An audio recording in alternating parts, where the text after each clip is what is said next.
Well, guys, this is stream numero uno, my first stream. It says click here when live for stream and info. It says we're streaming. I have no idea if we are or we're not. I'm going to click on my chat. If anyone's at any point listening to this, please throw in the chat so I know that you're there. But yeah, I'm really excited about this new feature in the Willpower podcast. What we're going to be doing moving forward is I'm going to be leveraging this space to just kind of bring you behind the scenes. This is unfiltered, totally like raw. The three things I want to talk about the most are going to be family, business, and leadership. Those are the three things I love talking about. And so for this channel, if you have any questions on anything at all, I'm happy to talk to you about any of those. I'm not an expert in all of the aspects of those three things. I'm really good at a few of them though. There's a few things I can be very useful for in case anyone's starting a business. I can definitely help in that area. Leadership is one of my favorite topics.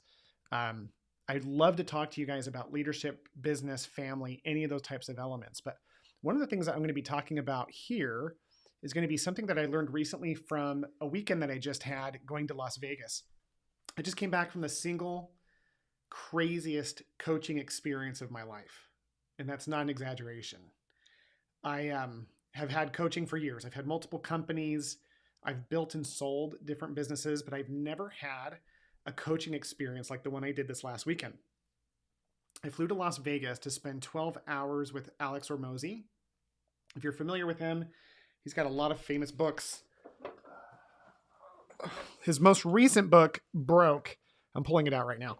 His most recent book broke the all-time record for nonfiction sales in the first 24 hours. It totally dethroned presidential memoirs, the whole 9 yards. And I was a witness front row to see it. And I even talked to him during his broadcasts. And it was insane. It was insane because he demonstrated the power of having a really strong brand in connection with really good marketing and sales. And so this is his most recent book, the $100 million Money Models book. Just came out like 3 weeks ago. Got it signed. But honestly, he's a big goober like the rest of us. But I came in here and I read through this. And his book series is all about really how to establish an offer, how to sell it well, how to get people interested in it, and then how to make it so good that people keep buying it. Anyway, I had already signed up to work with him for a while. And I'm here to share you kind of the behind the scenes of it because I flew into Las Vegas. I spent a whole bunch of time with him in a group of about 7 or 8 other business owners. And it was the most like laid back environment. We went into a boardroom. He walked right in, set the standard for what he was going to do. And then he just started like research. He didn't research. He already done the research. He started talking to each of the owners and just started asking them questions. And ultimately, his goal is to do one thing. This is all new. So I'm trying this new feature over here. I don't even know if anyone's watching. If anyone's watching, I can't see from my software. Can someone just drop something in a comment? Like, yeah, I see you, buddy. Even if you're not interested in what we're saying. Anyways, I could be talking to myself this whole time. Oh, well. But yeah, man. So it's all one thing. We're going to try this new little screw. Look at that. It worked. So it was one thing. It was a concept called the limiting constraint. So the limiting constraint concept is pretty awesome because in it, he talks about how there's lots of things that could be going on in our world, especially in our business. You know, we're constantly worried about marketing. We've got sales, we have leadership, we have hiring, we have delivery, we have all the different elements of a business. And then within those, we have all these different things that are going on, right? Different problems, different successes, different needs. As business owners, we're feeling constantly overwhelmed by the constant thought that we have too many things going on at the same time. And we can't really even see the forest through the trees because we're so busy spinning plates and running around from thing to thing. But what Alex Hormozi went over was the concept that like there's only one thing that matters in the business the most. There's one lever that we can pull that by so pulling will immediately make the biggest impact across the entire company. There's a book called The One Thing. I got it right here. So this book is called The One Thing. It's very similar to where I spent my entire weekend. And so Alex would go through and like define for each person what he thought your one thing was first. And this was done through tons of research between him and his team prior to showing up on that day. And he would ask some questions and then define the one thing. And it was wild because it was extremely expensive to be in that room. There was a company in that room that had a 9-figure pest control company. Alex spent maybe 40 minutes with him total. 40 minutes, because at the end of the day, at that level, they understand this concept so well that what he was looking for was clarity on his one thing, combined with what Alex's like team had analyzed, and they came up with like a singular idea.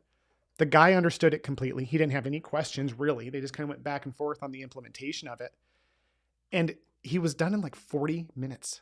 It was mind-blowing to see like how like this guy with a 9-figure business who had paid a lot of money to be in this room with Alex got what he needed within a half an hour or so and was done. He was like, I'm ready to leave. Thank you for your time. And he didn't say much beyond that.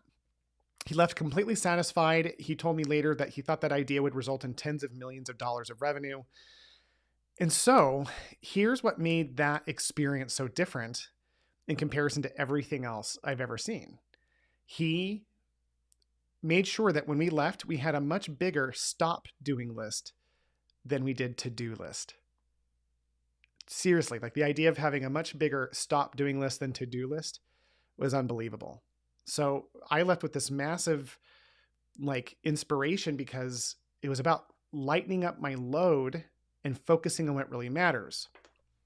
Here's what that looked like for me. I went in there with my virtual assistant company called Virtual Rockstar, thinking that what I was hoping from him was some inspiration or some guidance on how to raise capital, because I felt like I needed to raise money. You know, AI is coming. It's going to replace 80% of virtual assistants in that space. I've been kind of scared about it. And I was hoping he would come in with all these different ideas and maybe even want to be a buyer, which wasn't even on his agenda. He turned to me and he's just like, why are you wanting to raise money and start a completely different business? And I said, well, because I don't want to be the Kodak paper business who's avoiding the digital frontier. And he's like, no.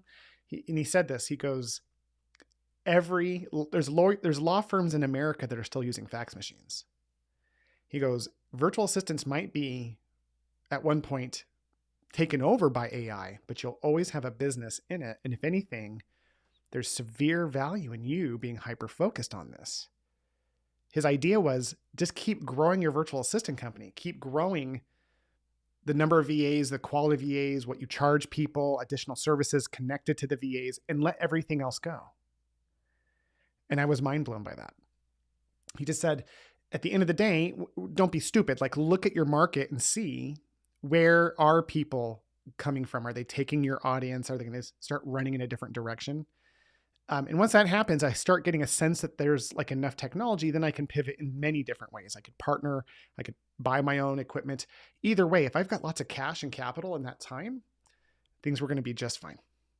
And so I resisted the idea because this fear was pretty strong for me, that I wanted to make sure that I was going to stay alive with my company over time. But in the end, he knew what was best. He came in and just laid it out and said, look, you've got to focus on what matters most. So what is the thing that you're focused on in your business? Put it in the chat if anyone's listening. If anyone's out there going, who is this guy live? First stream ever. I've been on YouTube for a long time. I've never streamed live. I don't even know if the software is working. So even if you think this completely sucks, if you could say something in a comment so I can see it, if I can even see it. I've got this comment section over here. But either way, yeah, like, it was just such a cool idea to think about what's that one thing. So what do you guys think is the one thing in your businesses or in your homes, at your job? There's only one thing that matters more than anything else. Personal story. Last quarter, I try to focus on a couple priorities every quarter to get focused. And usually they're business related. But last quarter, I had inspiration that I needed to take my home and really make it a safe place for people. That was my focus. Some of my boys had been going through some challenges, and I was just in a place of like, how do I help them? How do I get them moving? And I realized that like, if they got in trouble, there's no business success that could outweigh something horrible happening to them. So I just started making that the priority, and it really did make a difference. You know, what we feel in the home has so much to do with how we operate at work. It can either accelerate or cause turbulence for us if we're just overseeing those things and not really fixing those problems in our house. So last quarter, I started addressing those more aggressively, and my business didn't do as well. We're just really so addressing those do is really, but it was super fun for me to focus on what really matters. And sure enough, this quarter, now that things are better at the home and I feel like my home is a super safe place, we're feeling like we're starting to see some better success here. So yeah, it's always about that one thing, right? Like this one concept that drives home something more than anything else. And I would tell you that for us in life, that one thing can come from a lot of different places. But let me show you this. I think this is an important concept I learned from a group called Measurable Solutions. I've had a lot of coaching over the years, guys. Let me take my hundreds of thousands of dollars of coaching and give it to you so that you can live a happier life and not have to be in debt. So let me go over here. There's this concept called domains. And our innermost domain is where we live. That is a sad circle. Let's get rid of that. Let's try that a little bit more centered. That lighting kind of stinks too, right? So let's say we are in that innermost circle. That's our physical, spiritual, and emotional health. That next circle would be our wife or husband or significant other. That next circle is the kids, if we have them. That next circle is work, and so on. The point of this concept was really interesting to me because if there's any sort of irritation at this innermost circle, if let's say I have a mental health issue, I'm struggling with anxiety, or let's say a physical problem, my shoulder rotator cuff is torn, those injuries ripple through everything else that we do. It causes turbulence. It makes it harder in many cases. Let's take the shoulder, for example. It's hard to play with my kids. My connection is struggling in that regard, right? Or maybe I go ahead and I'm doing something at work and I just can't use that arm for typing. It slows down my production. Mental health is an obvious one. If I'm feeling sick emotionally, I'm not going to be able to connect with my kids. I'm not going to feel capable to be the present husband for my wife that I want to be. So at any given point, there's one thing in our lives that has the biggest impact. And the way that book frames it, this one book I'm going to hold up again, short read, by the way, The One Thing, is that what's the one thing that by so doing makes everything else easier or obsolete? What's that one thing that I can address that by so doing makes everything else easier or obsolete? By addressing those types of items, we're going to be able to make a bigger impact in all the different responsibilities that we have. And that's what happened this weekend. I spent a lot of money to go sit down and reframe a lot of the things in my life that I thought were important. Going back to that AI situation, I was super worried about the AI thing, really wanting that to be what he helped me with, but he helped me reframe and see that pivoting too early was just as distracting and harmful as pivoting too late.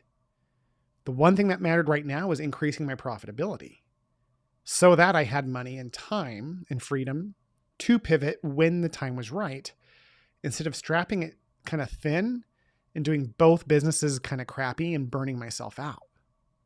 It was cool. Again, when I go to a conference, usually I leave super excited and charged and like with a million ideas. This was the opposite. I left super clear, super calm with one focus. And for me, that's increasing my LTV to CAC ratio. If you don't know what that is, don't worry. But it's a business term that helps me understand basically how profitable my clients are for the life of their experience with us. But this concept goes beyond business. And it's like, what is the one thing in my personal life, in my marriage, in my children's lives that needs addressing.